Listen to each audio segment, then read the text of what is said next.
Hello students, it's Anuradha ma'am here. Welcome to my YouTube channel made concept easy. आज के video lecture में मैं UGC net paper 1 की 10th unit start कर रही हूँ, जिसका नाम है हायर एजुकेशन सिस्टम। देखो, ये जो टॉपिक है, ये जो यूनिट है हायर एजुकेशन सिस्टम, इसमें फर्स्ट टॉपिक है institutions of higher education, higher learning in ancient India. पुराने जमाने में किस तरह से हायर एजुकेशन प्रोवाइड की जाती थी, ये आज का टॉपिक है जो हम डिस्कस करेंगे। ये वीडियो लेक्चर बहुत इंपॉर्टेंट है उस बच्चे के लिए जो यूजीसी नेट एग्जाम की प्रिपरेशन कर रहा है, क्योंकि पेपर 1 हर बच्चे के लिए कंपलसरी है। जितने भी बच्चे यूजीसी नेट एग्जाम के लिए अपीयर होंगे, हर बच्चे को पेपर 1 तो अटेम्प्ट करना ही होगा। और पेपर 1 की 10th यूनिट है हायर एजुकेशन सिस्टम, जिसका first topic institution of higher education and higher learning in ancient India आज मैं आपके साथ डिस्कस करूंगी। तो पूरा वीडियो लेक्चर स्टार्टिंग से एंड तक फुल कंसंट्रेशन के साथ देखना, ताकि कोई भी key point higher education in ancient India का स्किप ना हो। देखो, आज हमारे देश में बहुत सारी यूनिवर्सिटीज हैं जो हायर एजुकेशन प्रोवाइड करती हैं, जैसे DU, BHU, AMU, JNU, IIT, IIM। तो इस तरह से बहुत सारी यूनिवर्सिटीज हैं जो हायर एजुकेशन प्रोवाइड करती है। लेकिन आज से हजारों साल पहले 3 ऐसी यूनिवर्सिटीज थी जो शिक्षा का केंद्र मानी जाती थी, जहां स्टूडेंट इंडिया के ही डिफरेंट पार्ट से नहीं आते थे, बल्कि आउट ऑफ इंडिया से भी स्टूडेंट्स पढ़ाई करने के लिए आते थे। जैसे स्टूडेंट्स आते थे जापान से, चीन से, ताइवान से, म्यांमार से, तिब्बत से, ईरान से, इराक से। तो इस तरह बहुत सारी ऐसी कंट्रीज थी जहां से स्टूडेंट इंडिया में पढ़ाई करने आते थे, क्योंकि ये तीनों ही यूनिवर्सिटी रेजिडेंशियल यूनिवर्सिटी थी। तीनों ही यूनिवर्सिटी में free of cost education provide की जाती थी। यानी जो स्टूडेंट आते थे वो यूनिवर्सिटी में ही रहते थे, उनका खाने का और रहने का और इसके साथ साथ पढ़ाई का भी कोई खर्चा नहीं होता था। निःशुल्क उन्हें शिक्षा प्रदान की जाती थी। तो कौन कौन सी थी ये 3 यूनिवर्सिटी? पहली यूनिवर्सिटी थी तक्षशिला यूनिवर्सिटी, दूसरी यूनिवर्सिटी थी नालंदा यूनिवर्सिटी और तीसरी यूनिवर्सिटी थी विक्रमशिला यूनिवर्सिटी। तीनों ही यूनिवर्सिटी बहुत इंपॉर्टेंट है, क्योंकि यूजीसी नेट पेपर 1 में इनसे रिलेटेड क्वेश्चन जरूर आपके एग्जाम में पूछा जाता है। तो आज का वीडियो लेक्चर बहुत इंपॉर्टेंट है, क्योंकि तीनों ही यूनिवर्सिटी तक्षशिला, नालंदा और विक्रमशिला, ये मैं आपके साथ डिटेल में डिस्कस करूंगी। पहले लेती हूं Takshashila university. Takshashila university was located in Rawalpindi, that is in Pakistan. देखो, तक्षशिला यूनिवर्सिटी कहाँ लोकेटेड है? आज के टाइम में तक्षशिला यूनिवर्सिटी पाकिस्तान के रावलपिंडी में लोकेटेड है। तो ये क्वेश्चन आ सकता है कि तक्षशिला यूनिवर्सिटी कहाँ सिचुएटेड है, कहाँ एस्टैब्लिश्ड है? तो आज ये पाकिस्तान में सिचुएटेड है। बिफोर इंडिपेंडेंस पाकिस्तान का हिस्सा भी इंडिया में ही था, तो उस समय ये इंडिया में सिचुएटेड थी, लेकिन एट प्रेजेंट ये पाकिस्तान के रावलपिंडी में सिचुएटेड है। दूसरा पॉइंट आता है, it was founded by king Bharat, later expanded by Chandragupta Maurya. देखो, ये बहुत इंपॉर्टेंट है। तक्षशिला यूनिवर्सिटी को किसने एस्टैब्लिश किया था? कुछ मतों के अनुसार ये माना जाता है कि तक्षशिला यूनिवर्सिटी रामायण के समय की है, यानी ये 10,000 साल से भी पुरानी है। तो इसे एस्टैब्लिश किया था किंग भरत ने। भरत कौन थे? भरत रामचंद्र के छोटे भाई थे और कैकेयी के पुत्र थे। भरत ने अपने पुत्र तक्ष के नाम पर तक्षशिला यूनिवर्सिटी का नाम रखा था। तो आपको समझ में आया तक्षशिला यूनिवर्सिटी को किसने एस्टैब्लिश किया था? इसे एस्टैब्लिश करने वाले थे king Bharat.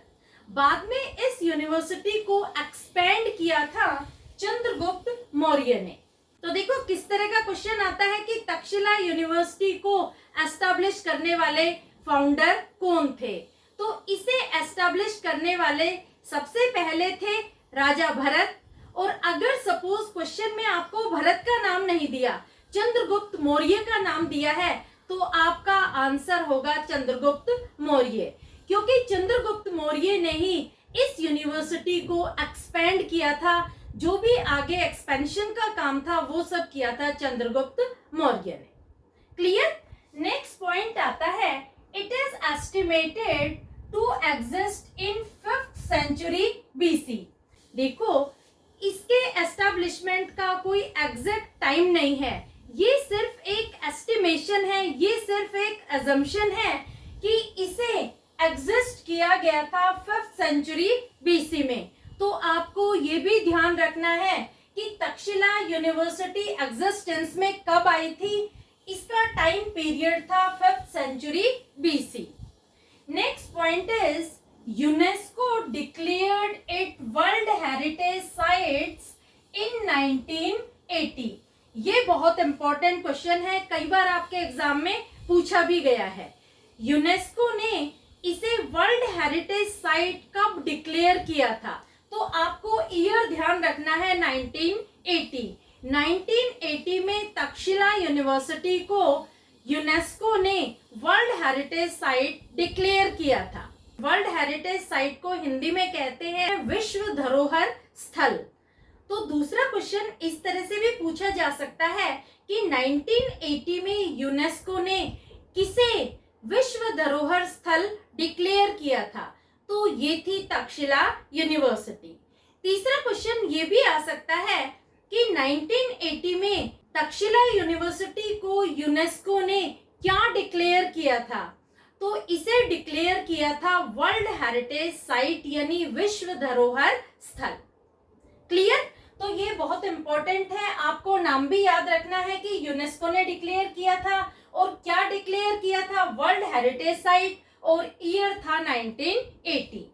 Next point is, Buddhism and Hindu theologies were taught there. यहाँ पर बुद्धिज्म और हिंदू थियोलॉजीज क्या होती हैं? ये होते हैं धर्मशास्त्र। तो यहाँ पर बुद्धिज्म और हिंदुइज्म दोनों तरह की थियोलॉजीज ही पढ़ाई जाती थी। इसके साथ साथ यहाँ पर 68 सब्जेक्ट पढ़ाए जाते थे, जैसे medicine, political science, law, hunting, military tactics etcetera were taught there. देखो, ऐसा नहीं है कि आज के टाइम में साइंस पढ़ाई जाती है, पॉलिटिकल साइंस पढ़ाई जा रही है, लॉ पढ़ाया जा रहा है। आज से हजारों साल पहले भी ये सारे सब्जेक्ट पढ़ाए जाते थे, लेकिन पैटर्न डिफरेंट था। आज टीचिंग पैटर्न डिफरेंट है और उस समय टीचिंग पैटर्न डिफरेंट था, लेकिन सब्जेक्ट सेम थे। जो सब्जेक्ट आज पढ़ाए जा रहे हैं, सिमिलर सब्जेक्ट पहले भी पढ़ाए जाते थे।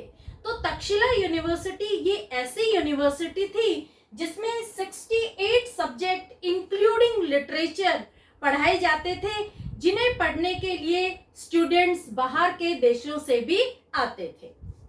नेक्स्ट पॉइंट इज, यहाँ पर नोटेबल टीचर्स और नोटेबल एल्यूमिनी यानी नोटेबल स्टूडेंट्स कौन कौन थे? ये बहुत इंपॉर्टेंट है। पहले तो आपको पता होना चाहिए कि नोटेबल टीचर और स्टूडेंट कौन थे, उन सबके नाम ध्यान रखने हैं। इसके बाद उनसे रिलेटेड जो भी इंपॉर्टेंट पॉइंट्स है वो भी आपको ध्यान रखने हैं। तो देखो, यहाँ पर नोटेबल टीचर्स में आते हैं पणिनि एंड चाणक्य। पणिनि कौन थे? पणिनि ये संस्कृत के स्कॉलर थे और ये ग्रामेरियन के रूप में भी जाने जाते थे। ये बहुत बड़े विद्वान थे। इन्होंने यहाँ पर लिखी थी अष्टाध्यायी। अष्टाध्यायी क्या होती है? अष्टाध्यायी यानी 8 अध्यायों वाली पुस्तक। जिस ग्रंथ में 8 अध्याय हो उसे बोलते हैं अष्टाध्यायी। तो अष्टाध्यायी के राइटर थे पणिनि। और ये पणिनि कौन थे?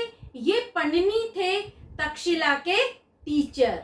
तक्षशिला में ये पढ़ाया करते थे और ये माना जाता है कि तक्षशिला में ही उन्होंने अष्टाध्यायी ग्रंथ की राइटिंग की थी। यानी अष्टाध्यायी जो ग्रंथ था, जो ये बुक थी, ये इन्होंने तक्षशिला में ही लिखा था। इसके बाद दूसरे आते हैं चाणक्य। चाणक्य कौन थे? ये फाउंडर थे मौर्य अंपायर के। जो मौर्यन डायनेस्टी है इसके फाउंडर थे चाणक्य। चाणक्य ने अर्थशास्त्र लिखा था। अर्थशास्त्र इन्होंने तक्षशिला यूनिवर्सिटी में ही लिखा था, संस्कृत में। देखो, चाणक्य के बारे में मैं आपको कुछ इंपॉर्टेंट पॉइंट्स बता रही हूँ। जो चाणक्य थे इनके दो और नाम थे। चाणक्य का जो असली नाम था वो था विष्णुगुप्त। विष्णुगुप्त नाम इनके पिताजी ने रखा था। इनको चाणक्य क्यों बुलाते थे लोग? क्योंकि इनके पिता का नाम था चाणक्य।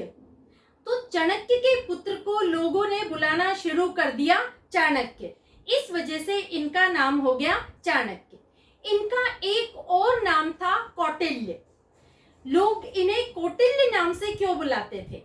देखो, जो चाणक्य थे ये बहुत बड़े स्कॉलर थे, बहुत बड़े विद्वान थे, दूरदर्शी थे, कूटनीतिज्ञ थे। तो इनके जो विरोधी थे वो उन्हें कुटिल नाम से बुलाते थे। और जो ये वर्ड है कुटिल, ये धीरे धीरे आगे चलकर फेमस हुआ कौटिल्य से। तो समझ आया, चाणक्य के 3 नाम थे। पहला नाम था विष्णुगुप्त, जो इनके पिता चाणक्य ने रखा था। असली नाम इनका विष्णुगुप्त था। दूसरा नाम है इनका चाणक्य। चाणक्य क्यों पड़ा? क्योंकि ये चाणक्य के पुत्र थे, तो लोग इन्हें चाणक्य के नाम से बुलाने लगे। और तीसरा कौटिल्य। कौटिल्य क्यों पड़ा? क्योंकि इनको कूटनीति बहुत अच्छे से आती थी, तो जो विरोधी दल के लोग थे वो इन्हें कुटिल बुलाते थे। धीरे धीरे ये कौटिल्य नाम से फेमस हो गए। समझ आ गया? अब देखो, अगर आपसे क्वेश्चन पूछा जाता है कि अर्थशास्त्र की रचना किसने की, और आपको 2 ऑप्शन मिल रहे हैं, एक है विष्णुगुप्त और दूसरा है विष्णु शर्मा, तो आप कंफ्यूज हो जाएंगे कि मैं किसे टिक करूं, विष्णुगुप्त या विष्णु शर्मा। ये दोनों अलग अलग हैं। जो विष्णुगुप्त है ये चाणक्य का ही दूसरा नाम है, जबकि जो विष्णु शर्मा है वो अलग है। इन्होंने पंचतंत्र की रचना की थी। तो ये भी आप ध्यान रखना, विष्णुगुप्त और विष्णु शर्मा ये दोनों एक दूसरे से अलग हैं। ये 2 अलग अलग पर्सन हैं। तो समझ में आया आपको कि क्या डिफरेंस है विष्णुगुप्त और विष्णु शर्मा में? क्लियर? अब देखो, ये यहाँ के टीचर थे। अब मैं आपको बता रही हूँ नोटेबल स्टूडेंट्स, नोटेबल एल्यूमिनी। सबसे पहले आता है चरक। चरक को जाना जाता है फादर ऑफ मेडिसिन के नाम से। इन्हें आयुर्वेद का गुरु माना जाता है, क्योंकि इन्होंने एक बुक लिखी थी जिसका नाम था चरक संहिता। चरक संहिता क्या थी? ये ऐसा ग्रंथ था जिसमें मेडिसिनल हर्ब्स के बारे में बताया गया था कि लोगों की बीमारी का किस तरह से इलाज किया जाएगा। ये बुक लिखी थी इन्होंने। इस बुक का नाम था चरक संहिता। इसमें हर बीमारी का मेडिसिनल हर्बल इलाज लिखा हुआ था, क्योंकि पहले कोई एलोपैथी तो होती नहीं थी। जो भी इलाज होते थे सारे आयुर्वेदिक इलाज होते थे। तो इन्हें गुरु माना जाता था आयुर्वेद का। तो चरक संहिता लिखने वाले थे चरक। चरक ये तक्षशिला के स्टूडेंट थे। पहले इन्होंने तक्षशिला में पढ़ाई की और बाद में इन्होंने तक्षशिला में ही प्रैक्टिस की। क्लियर? दूसरे स्टूडेंट थे जीवक। जीवक कौन थे? ये स्कॉलर थे आयुर्वेदा के। ये पर्सनल डॉक्टर थे गौतम बुद्ध के। ये एक पेडिट्रिशियन भी थे। पेडिट्रिशियन कौन होता है? जो छोटे बच्चों का इलाज करता है। जीवक एक वैद्य थे। ठीक है? वैद्य कौन होता है? जो जड़ी बूटी से इलाज करते हैं किसी भी बीमारी का। तो जीवक उस समय गौतम बुद्ध के पर्सनल डॉक्टर थे, पर्सनल फिजिशियन थे। जब भी गौतम बुद्ध को किसी तरह की कोई प्रॉब्लम होती तो वो अपना ट्रीटमेंट जीवक से ही करवाते थे। जीवक भी तक्षशिला के स्टूडेंट रहे हैं। इन्होंने तक्षशिला में रह करके ही पढ़ाई की थी। क्लियर? अब तीसरे आते हैं चंद्रगुप्त मौर्य। चंद्रगुप्त मौर्य के बारे में आपको पता है, ये मौर्य एम्पायर के रूलर थे। इन्होंने भी तक्षशिला में 8-10 साल पढ़ाई की थी। तो ये भी तक्षशिला के स्टूडेंट थे। तो समझ आया, ये सारे इंपॉर्टेंट की पॉइंट्स है तक्षशिला यूनिवर्सिटी के बारे में, जो सारे मैंने आपको डिटेल में एक्सप्लेन किए हैं। एक बार दोबारा से रिकैप करवा देती हूँ। तक्षशिला यूनिवर्सिटी आज के समय पाकिस्तान के रावलपिंडी में लोकेटेड है। इसको फाउंड किया था किंग भरत ने और बाद में इसको एक्सपेंड किया था चंद्रगुप्त मौर्य ने। इसका एग्जिस्टेंस हुआ था 5th सेंचुरी बीसी में। ये ध्यान रखना आप, 5th सेंचुरी बीसी है। इसके बाद यूनेस्को ने इसको वर्ल्ड हेरिटेज साइट डिक्लेयर किया था 1980 में। यहाँ पर बुद्धिज्म और हिंदू थियोलॉजी दोनों ही तरह की पढ़ाई की जाती थी, दोनों ही धर्मशास्त्र पढ़ाए जाते थे। यहाँ पर 68 सब्जेक्ट इंक्लूडिंग लिटरेचर पढ़ाए जाते थे, जहाँ पर स्टूडेंट आउट ऑफ कंट्री से भी विजिट करते थे पढ़ाई करने के लिए। यानी वर्ल्ड के स्टूडेंट आते थे, सिर्फ इंडिया के ही डिफरेंट पार्ट से स्टूडेंट नहीं आते थे। यहाँ पर वर्ल्ड वाइड स्टूडेंट्स पढ़ाई करते थे, क्योंकि ये रेजिडेंशियल यूनिवर्सिटी थी और free of cost education provide करती थी। इसके बाद यहाँ जो नोटेबल टीचर और स्टूडेंट्स हैं वो बहुत इंपॉर्टेंट है। इसमें ये पूछा जा सकता है कि किसने कौन सी बुक लिखी, या ये पूछा जा सकता है कि कौन सा स्कॉलर किस यूनिवर्सिटी से रिलेटेड है। तो पणिनि और चाणक्य ये दोनों ही यहाँ के नोटेबल टीचर थे।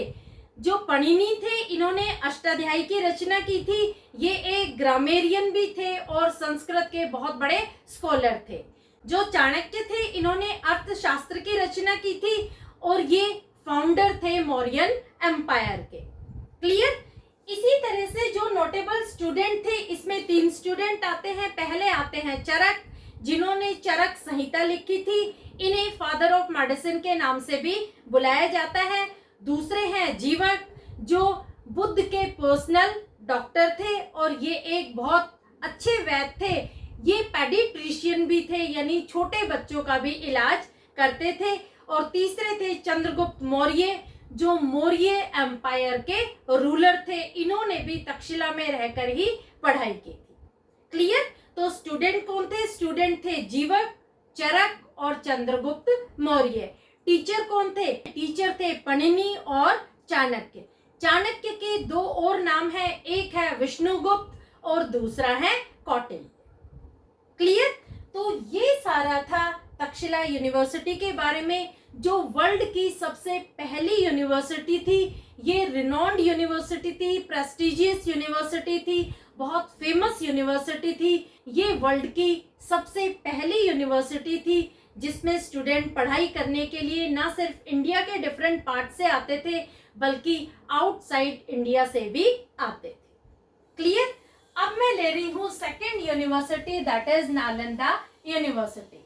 Nalanda university is located in Rajgir of Nalanda district of Bihar. देखो, ये एक इम्पॉर्टेंट क्वेश्चन है कि नालंदा यूनिवर्सिटी कहाँ सिचुएटेड है। नालंदा यूनिवर्सिटी बिहार में सिचुएटेड है। बिहार में कौन सी जगह पर नालंदा यूनिवर्सिटी सिचुएटेड है?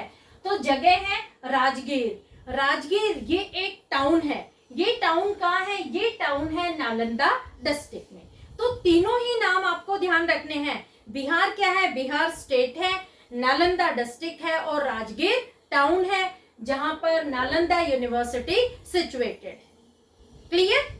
नेक्स्ट पॉइंट आता है, it was founded bye Kumaragupta. Nalanda university को एस्टैब्लिश करने वाले कौन थे?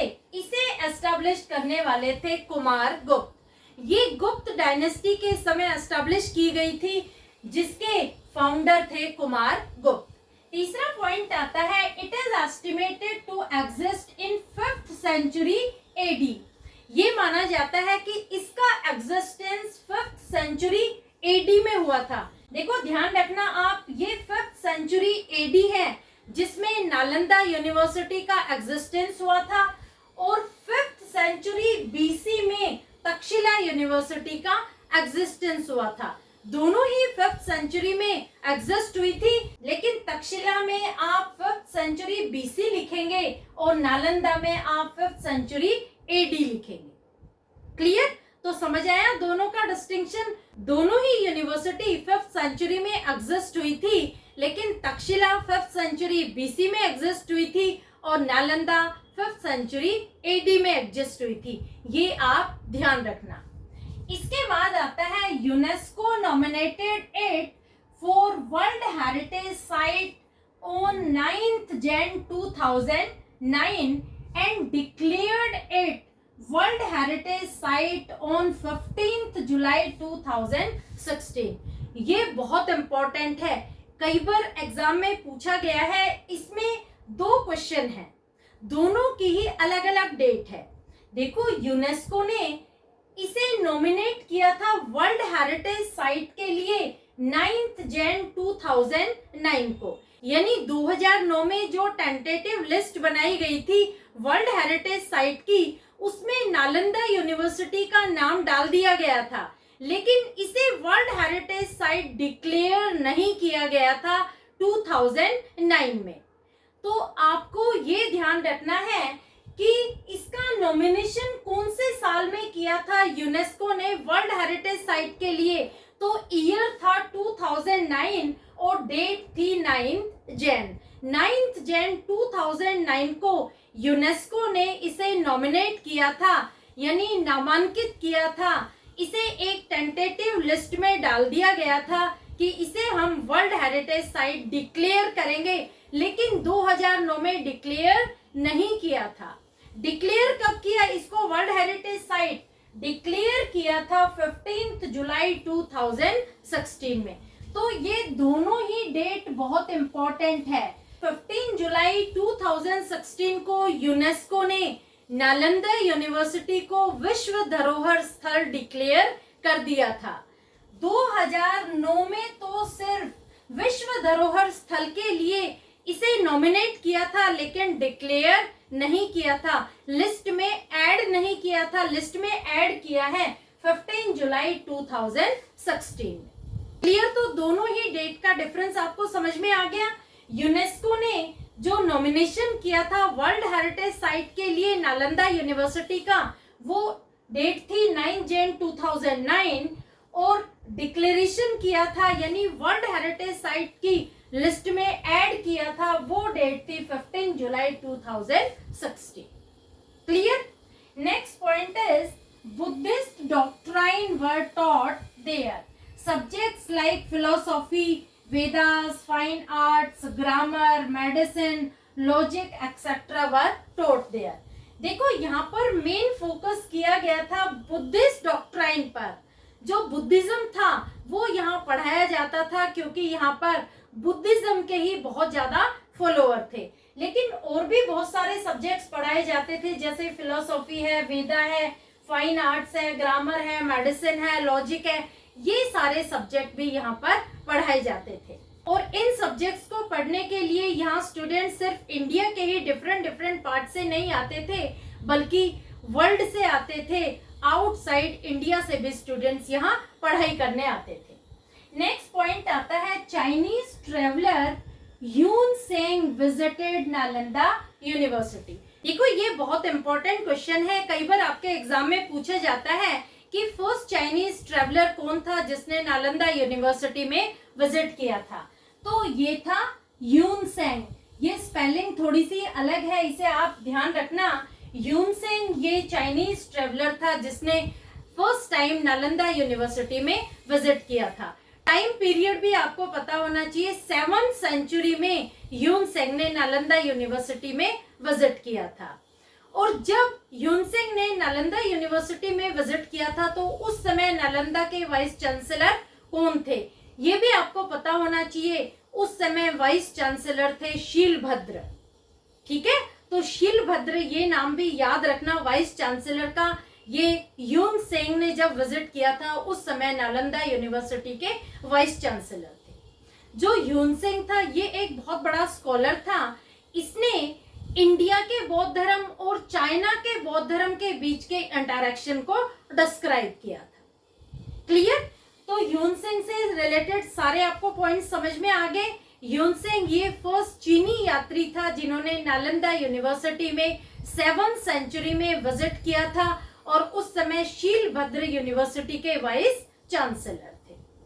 अब नेक्स्ट पॉइंट आता है, invader Bakhtiyar Khilji demolished this monastery. देखो, नालंदा यूनिवर्सिटी को डिस्ट्रॉय करने वाले, डेमोलिश करने वाले थे बख्तियार खिलजी।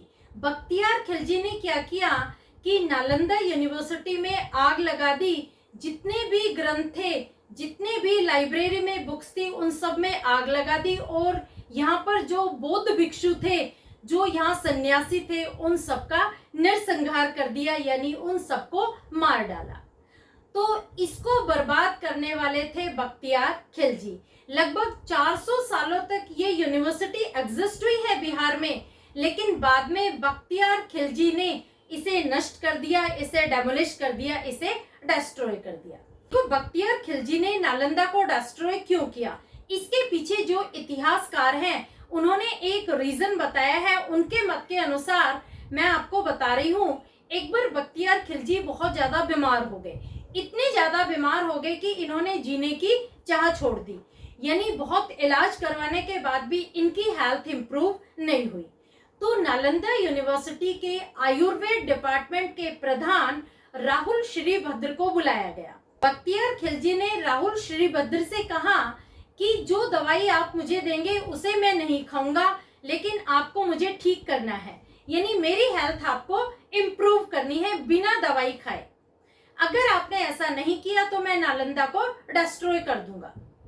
राहुल श्रीभद्र ने कहा ठीक है। ऐसा कहकर वो वहां से चले गए। रात भर सोचते रहे कि बिना दवाई खिलाए कैसे मैं उन्हें ठीक करूं। सोचते सोचते उनके दिमाग में एक विचार आया। उन्होंने कुरान, जो एक पाक पुस्तक है इस्लाम धर्म की, कुरान के पन्नों पर उन्होंने दवाई रगड़ दी। उन्होंने कुरान बख्तियार खिलजी को दे दी और कहा कि आप रोजाना 15-20 पेज पढ़ना, 10 दिन तक आप ऐसा करेंगे तो बिल्कुल स्वस्थ हो जाएंगे। बख्तियार खिलजी ने 15-20 पन्ने रोज पढ़ने शुरू कर दिए। जब वो पन्ने पढ़ते थे, पन्ने पलटते थे, तो मुंह का थूक लगाकर वो पेज पलटते थे। तो जब वो मुंह का थूक लगाते तो जो दवाई उन पन्नों पर लगी हुई थी वो उसके मुंह में एंटर कर जाती। इस तरह से धीरे धीरे वो दवाई उसके बॉडी में एंटर करती गई और उनकी हेल्थ इम्प्रूव होती गई और 10 दिन में वो बिल्कुल स्वस्थ हो गए।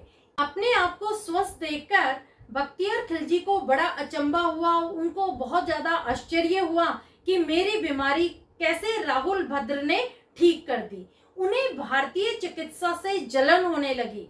वो सोचने लगे कि अरबी चिकित्सा से भारतीय चिकित्सा हजारों गुना आगे है।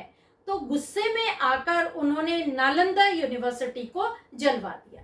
इतिहासकारों के मत के अनुसार मैंने आपको डिस्क्राइब किया है कि बख्तियार खिलजी ने गुस्से में आकर जो भारतीय चिकित्सा की पद्धति थी उसको वो बर्दाश्त नहीं कर पाए। जलन की वजह से उन्होंने नालंदा यूनिवर्सिटी में आग लगवा दी। जो नालंदा यूनिवर्सिटी में बौद्ध भिक्षु थे उनको मार डाला और जो लाइब्रेरी में बुक्स थी, जितने भी ग्रंथ रखे हुए थे, उन सारे ग्रंथों में आग लगवा दी। ये भी माना जाता है कि वो ग्रंथ इतने थे कि 3 महीने तक वहां पर आग लगती रही। क्लियर? तो ये सारा था बख्तियार खिलजी ने जो डेमोलिश किया था, जो डिस्ट्रक्शन किया था नालंदा यूनिवर्सिटी का। क्लियर? अब मैं आपको बता रही हूं तीसरी यूनिवर्सिटी, ये है विक्रमशिला यूनिवर्सिटी। ये यूनिवर्सिटी भी बहुत ज्यादा फेमस हो गई थी क्योंकि जब नालंदा यूनिवर्सिटी को बख्तियार खिलजी ने डिस्ट्रॉय कर दिया तो स्टूडेंट विक्रमशिला यूनिवर्सिटी में आने लग गए पढ़ाई करने के लिए। ये यूनिवर्सिटी कहाँ लोकेटेड है? It is located in Bhagalpur district of Bihar. जो विक्रमशिला यूनिवर्सिटी है ये भी बिहार में लोकेटेड है, लेकिन इसके डिस्ट्रिक्ट है भागलपुर डिस्ट्रिक्ट। तो आपको ध्यान रखना है कि बिहार में 2 यूनिवर्सिटी है, एक है नालंदा यूनिवर्सिटी, दूसरी है विक्रमशिला यूनिवर्सिटी। जो नालंदा यूनिवर्सिटी है उसके डिस्ट्रिक्ट नालंदा डिस्ट्रिक्ट है और जो विक्रमशिला यूनिवर्सिटी है उसके डिस्ट्रिक्ट भागलपुर डिस्ट्रिक्ट है। दूसरा पॉइंट आता है, Vikramshila university was founded by Dharmapal, Pala emperor. देखो, इसे पाल डायनेस्टी के टाइम एस्टेब्लिश किया गया था उस समय जो पाल एम्परर थे धर्मपाल, इन्होंने इसे एस्टेब्लिश किया था। तो आपको नाम भी पता होना चाहिए कि विक्रमशिला यूनिवर्सिटी को एस्टेब्लिश करने वाले कौन थे। ये थे धर्मपाल, पाल एम्परर। कब एस्टेब्लिश किया था धर्मपाल ने इसे? It was established in 8th century और टाइम पीरियड था 783 टू 820 AD। आपको टाइम पीरियड भी ध्यान रखना है, 783 टू 820 AD। विक्रमशिला यूनिवर्सिटी का एस्टेब्लिशमेंट 8th सेंचुरी में हुआ था, यानी 8th सेंचुरी की एंडिंग थी और 9th सेंचुरी की बिगनिंग थी। तो इसे एस्टेब्लिश किया गया था late 8th century and early 9th century. Clear? Time period है 783 to 820 AD। Next point is Buddhist and tantric teaching was done there. देखो, ये जो यूनिवर्सिटी है इसमें तंत्र विद्या सिखाई जाती थी। बुद्धिज्म पर तो फॉलो किया ही जाता था, ये तो मेन फोकस था ही, लेकिन यहाँ पर तंत्र मंत्र की विद्या भी प्रदान की जाती थी। जो स्टूडेंट तांत्रिक विद्या लेना चाहते थे वो विक्रमशिला यूनिवर्सिटी में एनरोल करते थे। क्लियर? इसके साथ साथ और भी सब्जेक्ट पढ़ाए जाते थे, जैसे Veda, astronomy, logic, philosophy, grammar etcetera. तंत्र मंत्र की विद्या ही नहीं दी जाती थी, और भी यहाँ पर सब्जेक्ट थे, जैसे यहाँ एस्ट्रोनॉमी के बारे में ज्ञान दिया जाता था, लॉजिक एजुकेशन दी जाती थी, स्टूडेंट को वेद के बारे में एजुकेट किया जाता था। तो इस तरह से और भी सब्जेक्ट थे, जिस स्टूडेंट का जो इंटरेस्ट होता था वो उसी में एनरोल करके स्टडी करता था। विक्रमशिला यूनिवर्सिटी को डिस्ट्रॉय करने वाले भी बख्तियार खिलजी ही थे। इन्होंने विक्रमशिला यूनिवर्सिटी को भी डेमोलिश कर दिया था, इसे भी टोटली डिस्ट्रॉय कर दिया था। तो बिहार की दोनों यूनिवर्सिटी, नालंदा यूनिवर्सिटी और विक्रमशिला यूनिवर्सिटी को डेमोलिश करने वाले थे इन्वेडर बख्तियार खिलजी। क्लियर? तो होपफुली सारे की पॉइंट आपको नालंदा यूनिवर्सिटी और विक्रमशिला यूनिवर्सिटी के भी समझ में आ गए होंगे। एक बार दोनों यूनिवर्सिटी के दोबारा से रिकैप करवा देती हूँ। नालंदा यूनिवर्सिटी ये बिहार में लोकेटेड है, डिस्ट्रिक्ट है नालंदा और इसका टाउन है राजगीर। इसे फाउंड करने वाले थे कुमारगुप्त। ये एग्जिस्टेंस में आई 5th सेंचुरी AD में। यूनेस्को ने इसे वर्ल्ड हेरिटेज साइट नॉमिनेट किया था 2009 में, लेकिन इसे वर्ल्ड हेरिटेज साइट डिक्लेयर किया था 2016 में। यहाँ पर बुद्धिस्ट डॉक्ट्राइन को पढ़ाया जाता था, और भी सब्जेक्ट पढ़ाए जाते थे, जैसे फिलोसॉफी, वेदा, फाइन आर्ट्स, ग्रामर और मेडिसिन। यहाँ पर चाइनीज ट्रेवलर ह्यून सेंग ने फर्स्ट टाइम विजिट किया था, और जो इन्वेडर बख्तियार खिलजी था इसने इसे डिस्ट्रॉय किया था, डेमोलिश किया था। क्लियर? तीसरी यूनिवर्सिटी है विक्रमशिला। विक्रमशिला यूनिवर्सिटी लोकेटेड है बिहार में और डिस्ट्रिक्ट है भागलपुर। इसके फाउंडर का नाम था धर्मपाल, जो पाल एम्परर थे। ये 8th सेंचुरी में एग्जिस्ट हुई थी। यहाँ पर बुद्धिस्ट को फॉलो किया जाता था, बुद्धिज्म पढ़ाया जाता था और तंत्र मंत्र विद्या सिखाई जाती थी। तांत्रिक विद्या जो स्टूडेंट सीखना चाहते थे वो विक्रमशिला यूनिवर्सिटी में एनरोल करते थे। इसके साथ साथ और भी सब्जेक्ट पढ़ाए जाते थे, जैसे वेद है, एस्ट्रोनॉमी है, ग्रामर है, लॉजिक है। इस तरह और भी सब्जेक्ट की यहाँ पर एजुकेशन प्रोवाइड की जाती थी। क्लियर? विक्रमशिला यूनिवर्सिटी के बारे में एक और इम्पोर्टेंट चीज बताती हूँ। यहाँ के जो नोटेबल आचार्य थे उनका नाम था दीपांकर, जो वाइस चांसलर थे विक्रमशिला यूनिवर्सिटी के। इन्होंने 200 से ज्यादा बुक्स लिखी थी। ये तिब्बत गए थे बुद्धिज्म स्प्रेड करने के लिए, प्रमोट करने के लिए। ये बुद्धिज्म के बहुत बड़े फॉलोअर थे। तो अगर आचार्य दीपांकर का नाम आता है तो आप इसे रिलेट करेंगे विक्रमशिला यूनिवर्सिटी से। क्लियर? तो होपफुली आज के वीडियो लेक्चर में तीनों ही university, Takshashila university, Nalanda university और विक्रमशिला यूनिवर्सिटी आपको अच्छे से समझ में आ गई होगी। तीनों के सारे की पॉइंट्स आपको क्लियर हो गए होंगे। फिर भी किसी तरह की कोई क्वेरी हो तो feel free to comment in comment box. Next video lecture में मैं आगे का पार्ट लूंगी होपफुली आपको आज का वीडियो लेक्चर समझ में आ गया होगा। Like my video lecture, share it with your friends and subscribe my channel, क्योंकि यूजीसी नेट में जो स्टूडेंट बैठेंगे उनके लिए पेपर 1 के सारे टॉपिक में आपको डिटेल में एक्सप्लेन कर। Thank you so much.